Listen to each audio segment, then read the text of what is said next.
My name's David. I'm 48 years old.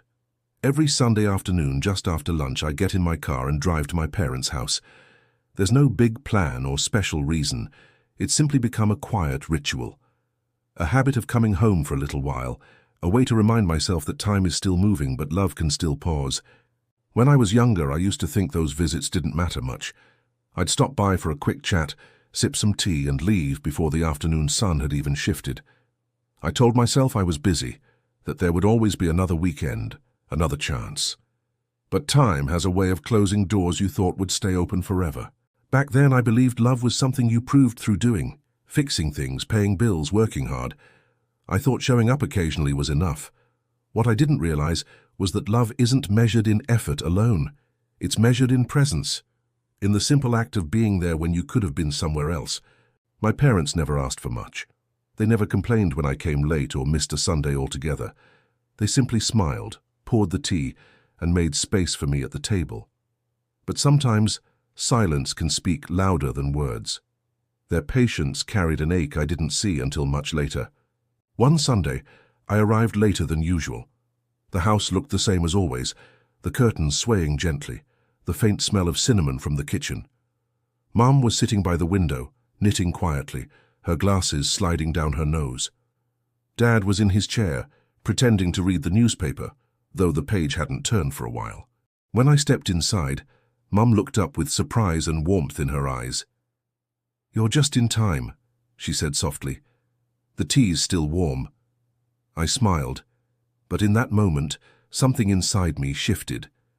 The way she said it, gentle, patient, full of love, made me realize how much she'd been waiting. We sat down together, the three of us, in that old living room that had seen decades of birthdays and quiet evenings. The clock on the wall ticked faintly, steady as a heartbeat. The air smelled like home, faint detergent, brewed tea, and old wooden floors. It felt like stepping into a memory I didn't know I'd been missing. The conversation was simple, light and scattered. We talked about the neighbor's new dog, the changing weather, and the latest thing Dad had tried to fix in the garage. None of it was remarkable. Yet every word carried a sense of belonging, the kind that only comes from years of shared ordinary moments. Mom's hands moved gracefully as she knitted, her fingers steady despite the tremor that sometimes came with age. Her voice was soft when she said, "You know, I don't need much these days." I looked up, curious, and she smiled without stopping her work. "I just need to know that you remember where home is." Those words lingered in the air long after she said them. They followed me through the drive home, echoed in the hum of my tires on the road, and whispered in the quiet of my living room that night. I couldn't shake them off. They weren't a request. They were a reminder, a gentle truth I'd been too distracted to hear.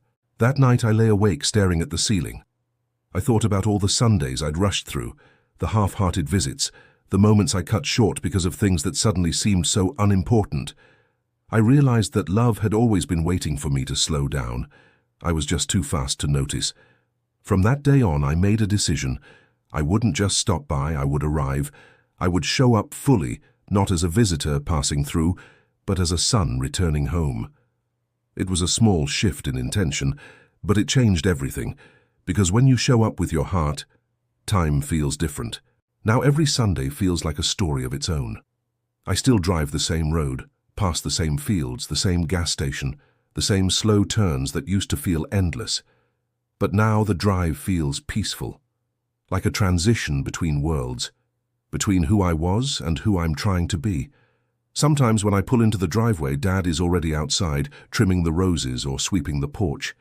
He waves like he's been waiting all morning. Mum leans by the window, pretending not to notice until I walk through the door. It's a ritual, quiet but sacred, repeated every week. Inside, the house hasn't changed much. The furniture is a little older, the colors more faded, but the feeling, the warmth, is the same. There's always a pot of tea waiting, always that faint hum of the old fridge, and always that sense of time slowing down as soon as I step inside. Sometimes I fix things around the house, a light bulb, a loose door hinge, a clock that's a minute too slow. It's not much, but it makes me feel useful.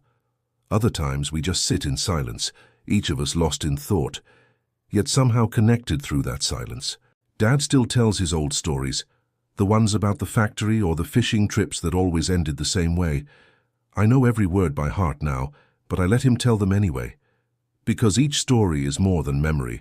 It's proof that life once moved with purpose and laughter. Mom still makes the same tea, the same biscuits she's made for decades.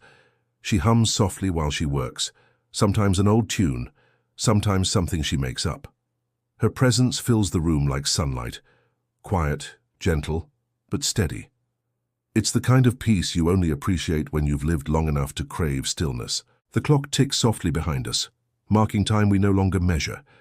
I find myself watching their hands, how they move slower now, but still in rhythm. I notice how their smiles linger longer, how their laughter is softer, and how their love is quieter but deeper than it's ever been.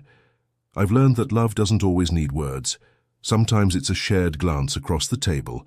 Sometimes it's refilling a cup without asking. Sometimes it's just sitting together, breathing the same quiet air. Those are the moments that stay with you, the ones that build a lifetime.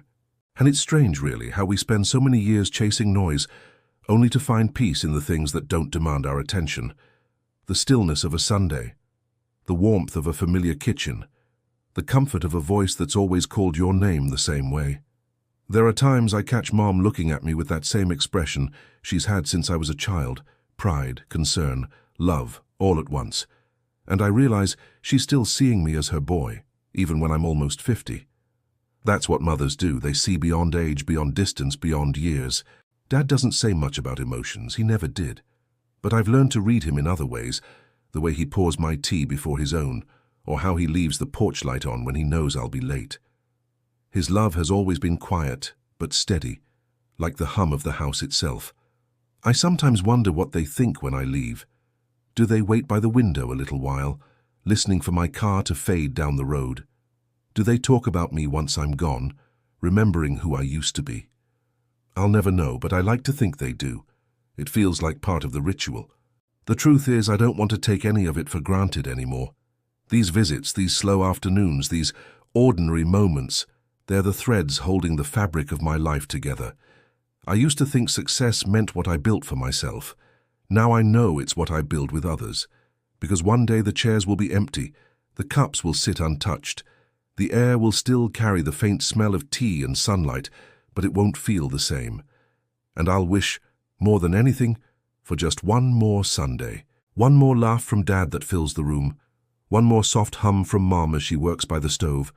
One more moment of stillness where everything feels right and whole. It's not sadness that fills me when I think of it. It's gratitude. Gratitude for having it now. So I keep showing up, every Sunday without fail. I don't make excuses anymore. I don't rush through the visit, because every minute with them feels like a quiet blessing, a gift I get to unwrap week after week. Sometimes as we sit on the porch watching the sun dip low, I realize that this, right here, is the real rhythm of life. Not the rushing, not the chasing, but the staying, the being, the choosing to slow down when the world keeps speeding up. Love, I've learned, isn't measured in grand gestures or perfect moments. It's measured in time, in the choosing to stay longer, to listen a little more, to show up when it would have been easier not to. That's what lasts. That's what becomes memory. These days I don't take the drive for granted. I notice the trees, the clouds, the old radio songs that remind me of younger years. Every mile feels like a bridge between who I was and who I still get to be. A son, even as I grow older myself. The older I get, the more I understand my parents, their quiet ways of loving, their unspoken hopes, their patience. I used to think they were waiting for me to bring something home, news, success, something to show for the years. Now I know they were just waiting for me. Every week I learn something new about slowing down, about gratitude, about how love matures, softens and deepens when it isn't rushed. The noise of the world fades, and what's left is simple. Tea, laughter, and light spilling through the window. It's a strange kind of peace, knowing that life doesn't need to be loud to be meaningful, that sometimes the most profound moments are the ones you don't post, don't plan, and don't even notice until they've passed, but those are the ones that stay forever. So I keep going, One Sunday at a time, one drive, one cup of tea, one quiet laugh. Each visit a small promise to the people who taught me what love feels like. Maybe that's what home really is. Not a place, but a feeling. The way light falls on familiar faces. The sound of your name said in a voice that's known you since the beginning. The comfort of belonging, even as time keeps moving forward.